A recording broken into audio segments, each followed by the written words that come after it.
Okay, so we're in chapter 30. Jacob's married to Rachel and Leah. Leah's heartbroken, I guess, because she's not loved, but she's able to bear children. Rachel is not able to bear children, but she's the one that Jacob really loves. And now we're going to start in chapter 30 and see what happens next.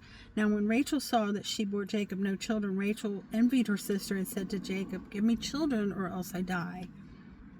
And Jacob's anger was aroused against Rachel, and he said, "Am I in the place of God who has withheld from you the fruit of the womb?"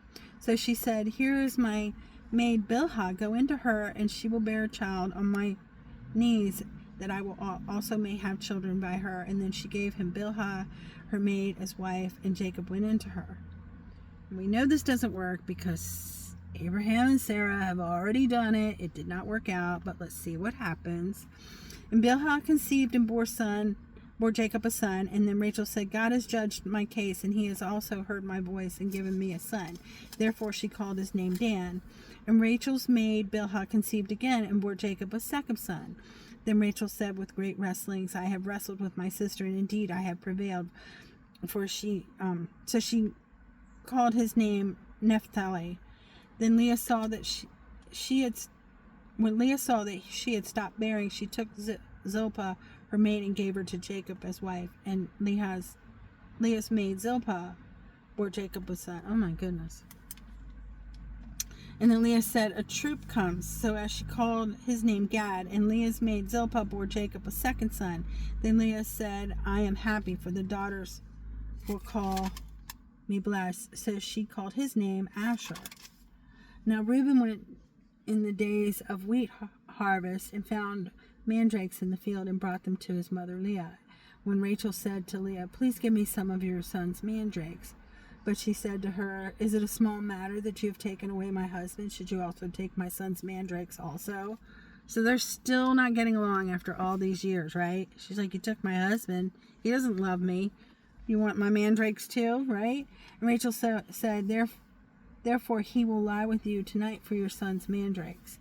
When Jacob came out of the field in the evening, Leah went out to meet him and said, "You must come in to me, for I have surely hired you with my son's mandrakes." And he lay with her that night. And God listened to Leah, and she conceived and bore Jacob a fifth son. Leah said, "God has given me my wages, because I have given my maid to my husband." So she called his name Issachar. Then Leah conceived again and bore Jacob a sixth son. And then Leah said, "God has endowed me with good endowment, now that my husband will dwell with me, because I have borne 6 sons. So she called his name Zebulun. Afterwards she bore a daughter and called her name Dinah.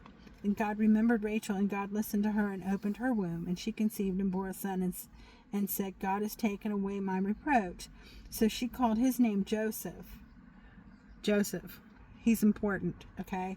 And said, "The Lord shall add to me another son." So Jacob's got a lot of kids by a lot of different people. There's actually at least 4 women involved in this, because we got Leah, we've got Rachel, and we have their 2 handmaids as well. Okay, so Jacob, and it came to pass when Rachel had borne Joseph that Jacob said to Laban, "Send me away, that I may go my own place to my own country. Give me my wives and my children for whom I have served you, and let me go. For now you know my service which I have done for you." And Laban said to him, "Please stay, if I have found favor in your eyes, for I have learned by experience that the Lord has blessed me for your sake." And then he said, "Name me your wages, and I will give it." So Jacob said to him, "You know how I have served you, and how your livestock have been with me, for what you had before I came was little, and it has increased to a great amount. The Lord has blessed you since my coming, and now when I shall also provide for my house."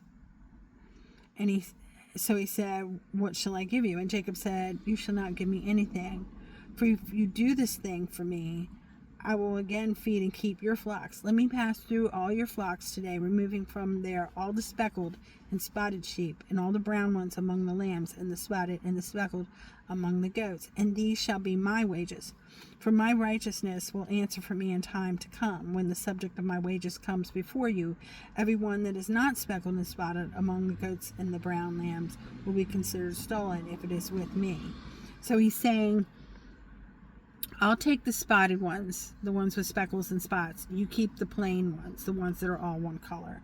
And Laban said, oh, that it were according to your word. So that he removed that day the male goats that were speckled and spotted, and all the female goats that were speckled and spotted, every one that had some white in it, and all the brown ones among the lambs, and gave them to the hands of his son. And then he put 3 days' journey between himself and Jacob fed the rest of Laban's flocks. Now Jacob took for himself rods of green poplar and of the almond and chestnut trees, and peeled white strips in them, and exposed the white which was in the rods, and the rods which he had peeled, and he set before the flocks in the gutters in the watering troughs where the flocks came to drink, so that they should conceive when they came to drink. So the flocks conceived before the rods, and the flocks brought forth streaked, speckled, and spotted. And when Jacob separated the lambs and made the flocks face towards the streaked and all the brown in the flocks of Laban, but he put his own flocks by themselves, and did not put them with Laban's flocks.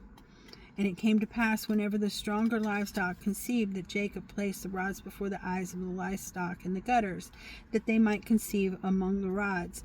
But when the flocks were feeble, he did not put them in, so that the feebler were Laban's, and the stronger were Jacob's. Thus the man became exceedingly prosperous, and had large flocks, and female and male servants, and camels and donkeys.